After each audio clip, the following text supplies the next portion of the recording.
Ang Ginoo mana kaninyo, manausap kanimo. kinutlo gikan sa Ebanghelyo sumala ni San Mateo. Himayaon ikaw, O Ginoo.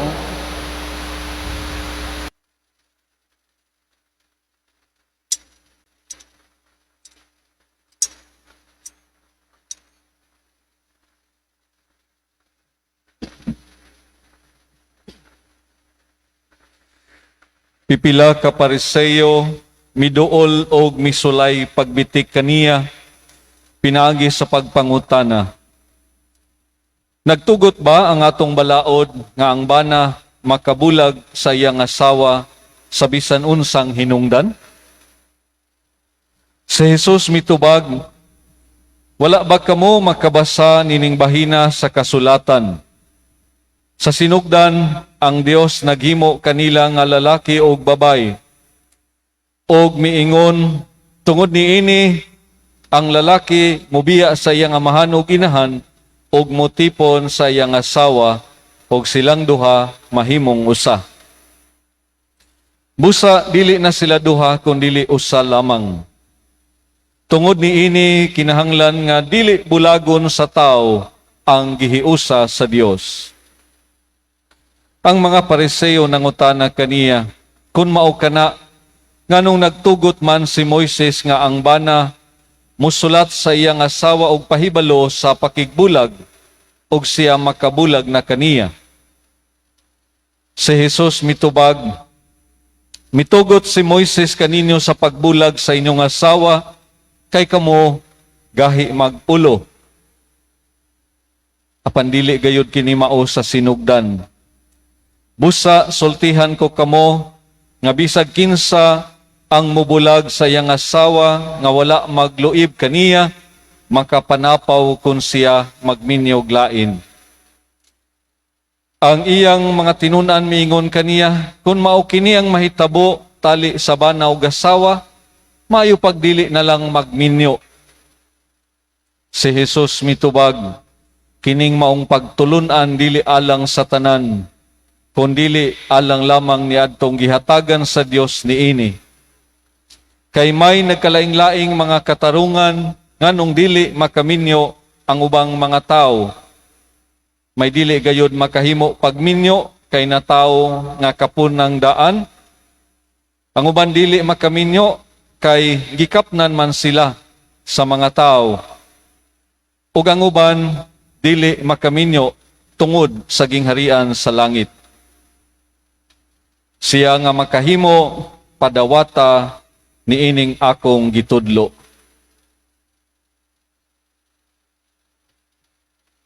Mga igsoon ko diha ni Kristo, ang maayong balita alang sa atong kaluwasan. Daigon ikaw, O Kristo.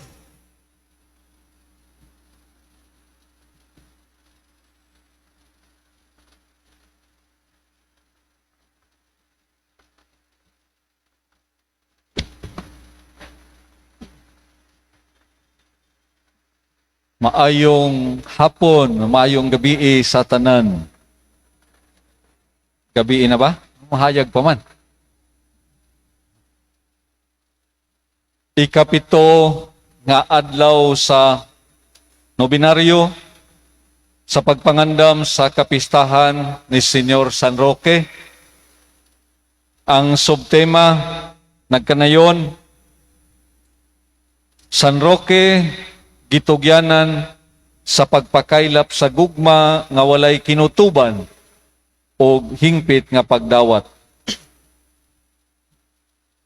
Gitugyanan sa pagpakaylap sa gugma nga walay kinutuban o hingpit nga pagdawat. Sulod niining ika-157 nga kasaulugan sa iyang kapistahan dinhi sa lungsod sa Cordoba. Wala na siguro'y tao nga niya karon dinhi nga wala mahibalo sa kinabuhi ni San Roque. Giunsa niya pagpakaylap ang dakong gugma sa Dios ngadto sa uban, pinaagi sa kinabuhi nga iyang gipuy-an. Sugod sa mga desisyon nga iyang gihimo sa iyang kaugalingon.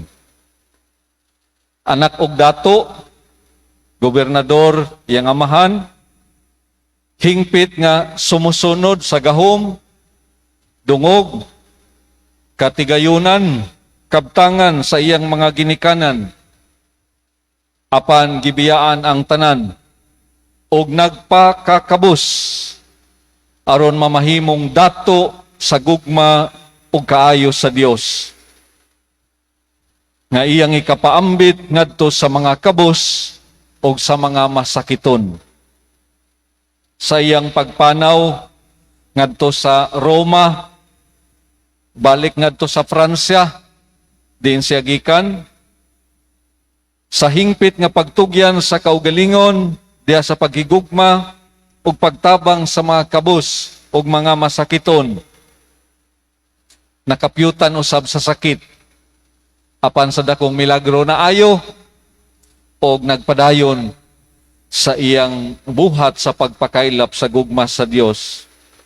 Hangtod nga sa iyang pagbalik sa iyang kaugalingong lugar, gihukman sa silot nga kamatayon. Adunay hingpit nga pagdawat, bisan pa man sa kamatayon, tungod kay nasayod siya nga bisan ang anak sa Dios nagantos og namatay aron kita mabuhi. Usa dalaygon gayod, Senyor San Roque, og usa tabangi kami nining kalisod og kapait nga among nasinati karon dala nining COVID-19 pandemic. Sa atong mga pagbasa karon, tingali mangutana kita, unsa kaha ang koneksyon nining pagtulunan mahitungod sa kaminuon og nining basahon ni Josue sa unang pagbasa. Pinagi sa pangutana sa pipila ka mga Pariseo ngadto kang Hesus nga misulay pagbitik kaniya, iyang gipatinaw kanila og sa tanang magtotoo. Sa sinugdan, ang Dios naghimo kanila nga lalaki ug babay. Tungod niini ang lalaki mobiya sa iyang amahan ug inahan, mutipon sa iyang asawa ug silang duha mahimong usa. Busa dili na sila duha kun dili usa lamang, og dili bulagon sa tao ang gihiusa sa Dios. Sa sinugdan, lalaki ug babay, sulod sa sakramento sa kaminyoon. So dili lalaki sa lalaki o babay sa babay. Sa simbahan Katoliko o sa paglambo sa panahon, pagdagan sa panahon, girespeto ang pagsinabtanay, panagsuod, apan sulod sa sakramento, it has always been man and woman having their consent to live as one. O dili pagabulagon sa tao ang gihiusa sa Dios. Umaw ka na nga, sukad pagayod sa sinugdan, kung namati gayud ta pag-ayo nining basahon ni Josue, ang gipadayag dinhi mao gayud ang pagkamatinud-anon sa Dios. If we count how many times God showed His great love for His people sa mga nagkadaiya nga paagi, masabtan nato nga ang Dios nagmatinud-anon gayud sa iyang kaugalingon gikan sa sinugdanan ug hangtod karon sa mga nagkadaiyang mga buhat ngayang gipakita sa iyang katawhan. Nga usahay masupilon, usahay mahikalimot nining maong kasabutan. I counted about 18 times dinhi sa atong unang pagbasa. Giunsa ang pagpadayag sa Ginoo sa iyang gugma sa iyang katawhan. Gikuha ko kamo gikan sa tabok sa Euphrates, gikan sa pagkaulipon sa mga Ehiptohanon, Gipadaghan ko ang inyong kaliwat. Gihatag ko kaninyo si Abraham, Isaac, Jacob. Mangulog kaninyo. Gihatag ko, no? Gipadala ko, no? Gigukod ko ang mga Ehiptohanon nga nagpaantos kaninyo. Gilumsan ko sa dagat ang mga Ehiptohanon nga nagukod kaninyo. Gidala ko kamo sa yutang saad. Gipadaog ko kamo batok sa inyong mga kaaway. Gipapanag-iya ko kaninyo kining yutang saad. Etc. etc. About 18 times, God showed His different actions ngadto sa katawhan ngayang gimahal o gihigugma. Nga dinhi naghulagway usab alang kanato karon sa bagong pagtulunan ang kinabuhi sa managtiayon sa bana og sa asawa. Ug mao kana nga sulod sa sakramento giingon nga ang simbahan usab nga mao gayud ang hingpit nga asawa ni Kristo. So, since the beginning, usulod nining sakramento, it has always been and will forever be man and woman having their consent to live as one. Og dili mahimong pagabulagon sa tao ang gihiusa sa Dios. Pero ngano man nga doon na may mga unfortunate situations sa panagbulag, labi na gayod nining atong panahon karon sa pandemic, kalisod sa mga kapanginabuhian, lockdowns, restrictions sa mga pagbiyahe ng maglagyuay, limitasyon sa communications, ug uban pa. Daghan mga kaso nga o mga sitwasyon labi na gayod sulod sa pamilya ang atong nasinati karon.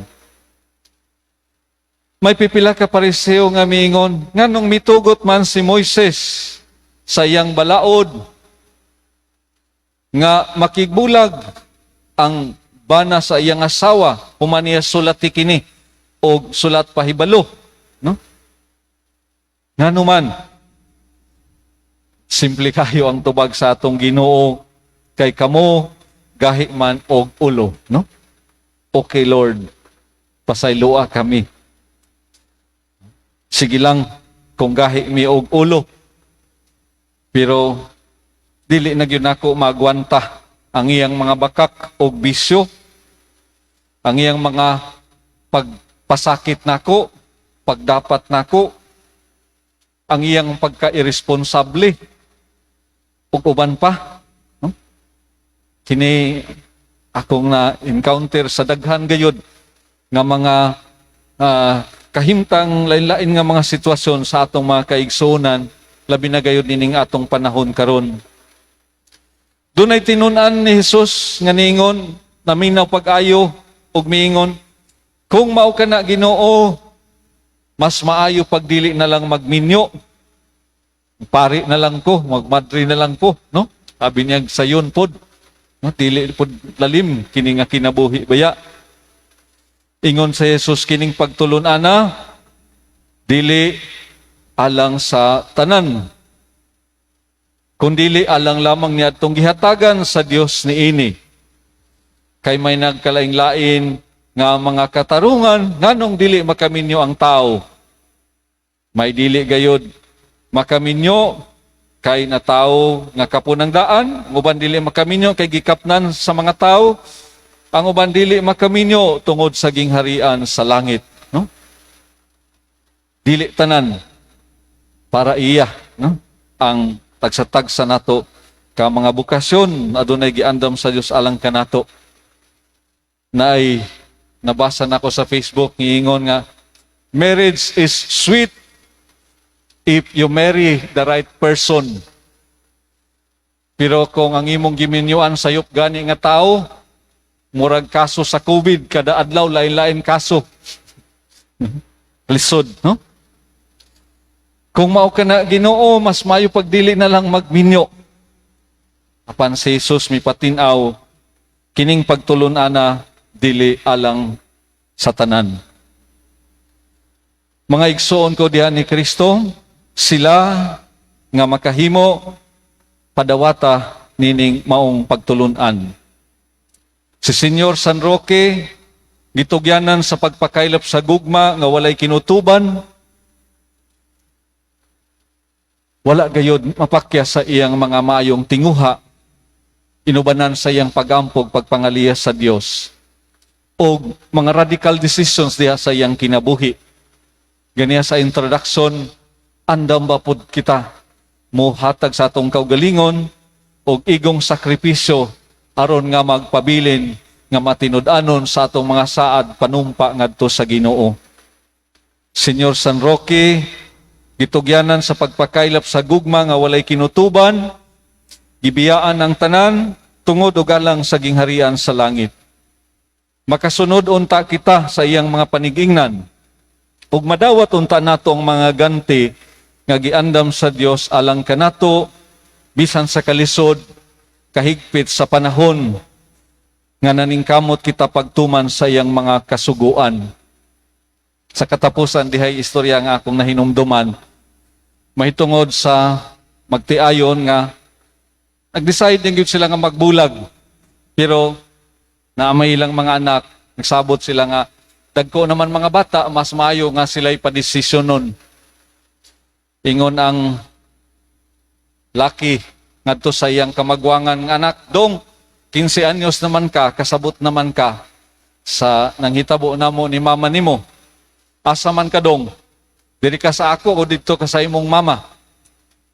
Ningon ang kamagwangan anak nga laki, saylo ako pa, adto lang ko ni mama. No? Pamtingog ang amahan, hala sige. No? Ay kaduha, 12 anyos, day, kahibalo naman po ka, kasabot naman po ka, pili, asa man ka, sa imong mama, warin ako. Ningon ang babay, pasaylo alang ko pa, dito lang ko kang mama. Ang kamanghuran, 8 anyos, no? Day, ikaw, gamay-gamay pa man ko, ibalo ko, nga dili pa kakasabot, pero sige lang, asa man ka, imong mama, wari nako. Ingon ang kamanghuran, pasaylo ako pa, ari lang ko ni mama. Tingog ang mahan ang kamagwangan lalaki, nangutana sa iyang papa. Kunya pa, asa man ka, no? Ingon ang amahan, aw, tuwa naman mutanan sa inyong mama, adto na lang pod ko. Pagampo mga igsoon, uban sa panigingnan, pangalian ni Senyor San Roque, ligunon kita sa atong pagtuo, ug labi na gayod sa kahimtang sa mga managtiayon sa pamilya, dasigon kita, pinagi sa iyang pagkama, tinud-anon, diha sa paghigugma, o pag-alagad sa usag-usa, hinaot paunta, palihog, manindog.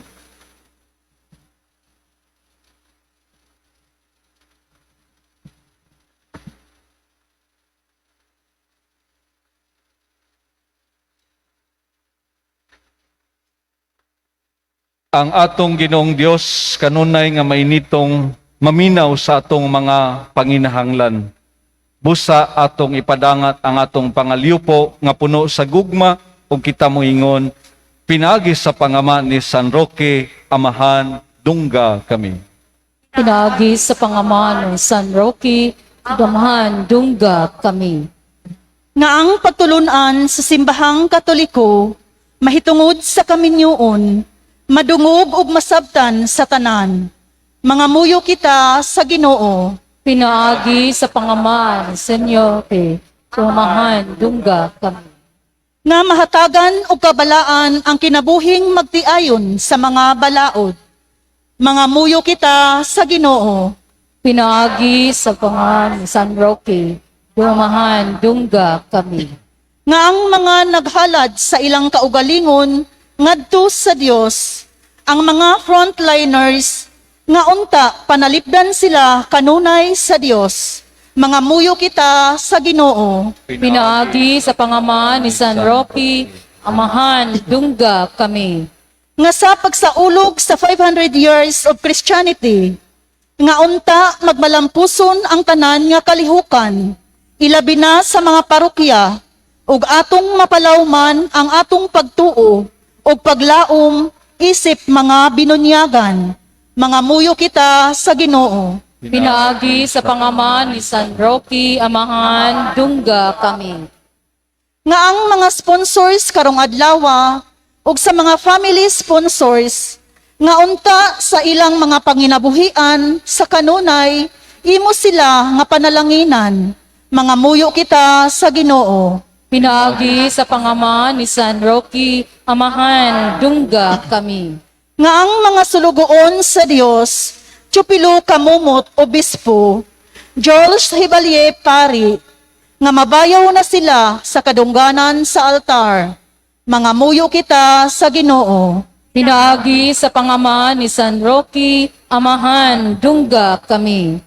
Nga ang nangamatay, makaampit na sa bangkiti sa kasal sa langit, mga muyo kita sa Ginoo.